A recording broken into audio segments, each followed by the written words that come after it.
I'm Jonathan Katz-Moses, and today we're going to cut this ultimate router jig on the CNC.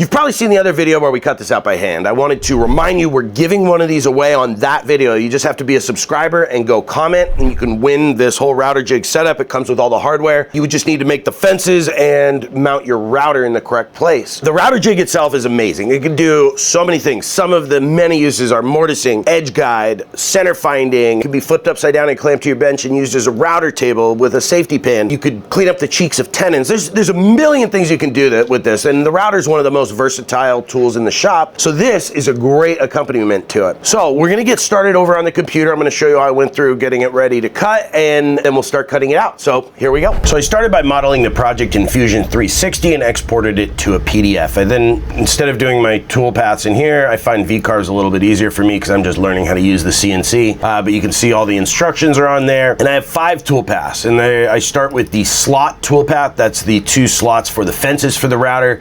I'm doing that at 0.475 inches deep with an Amana 1/8 inch spiral downcut bit. That's a pocket toolpath because I don't want to go beyond that 1/4 inch. Then I want to true up the border. I'm doing that with a 1/4 inch Amana downcut spiral bit. That's going to true up the border of the piece. Doing that with a 2D profile pass, and I'm doing that on the inside, so it'll take the piece from 12 by 24 to 23 3/4 by 11 3/4, and that will also cut these diagonals here and round this back piece. Then for the holes, I'm using the 1/8 inch Amana downcut spiral bit again. Both of those toolpaths are at 40 inches per minute at 22,000 RPM. So that's going to cut all the holes. And then I'm going to do an engraving pass, and this is going to chamfer all the holes, do my logo, and put the numbers next to these holes here so you know the dimensions. Doing this with a V-bit. I'm doing it directly on the line, and I'm doing that at 24,000 RPM, 100 inches a minute at a plunge rate of 30 and a depth of 0.05. And then my last toolpath is chamfering the edge, which I had to do an offset of 0.225 inches because I cut inside the line, and I'm doing that at 0.06, and again, same toolpaths at 100 inches a minute at 24,000 RPM. So that's my toolpaths for the CNC. And then not only am I going to save those, but I'm also going to create a job sheet. And I really find that a job sheet helps me kind of keep track of what I'm doing.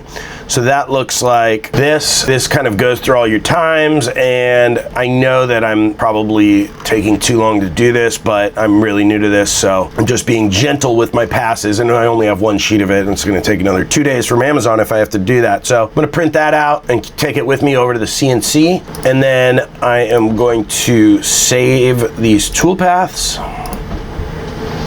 Axiom Post Processor, save toolpath. We're gonna go head over to the CNC. I'm gonna do my 1/8 inch spiral downcut bit passes first, and then I'm going to do the holes and then chamfer the holes and engrave, and then finally do that outside border. Because the piece is about the size of this piece, I'm gonna use double-sided tape to stick it down to my spoils board. And again, I am new to this, so I would love to hear your tips. If I'm doing something wrong, please tell me. I'd love to hear it. So thank you so much. All right, let's head over to the CNC.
what a fun build. This thing is so useful. I mean, that montage was just me kind of screwing around with some scrap lumber, but I mean, circle cutting, you can cut the lips on the end of tables, mortising jig, center finding jig, clearing off the cheeks of tenons, flipping it over, using it as a router table. I mean, it's just so useful, and I can't wait to really get into this on some project. There's full-size plans available on my website, so you can print those out at Kinko's for $4.50 full size, or you can print them out with Adobe Acrobat and it'll print like 8 pages and you can tape them together. The directions are on there. Also comes with the DWG and MMG files for CNC. Go ahead and go watch that other video. There's some other tips and tricks in there on making this. Thank you so much for watching. Stay safe in the shop and have a wonderful day.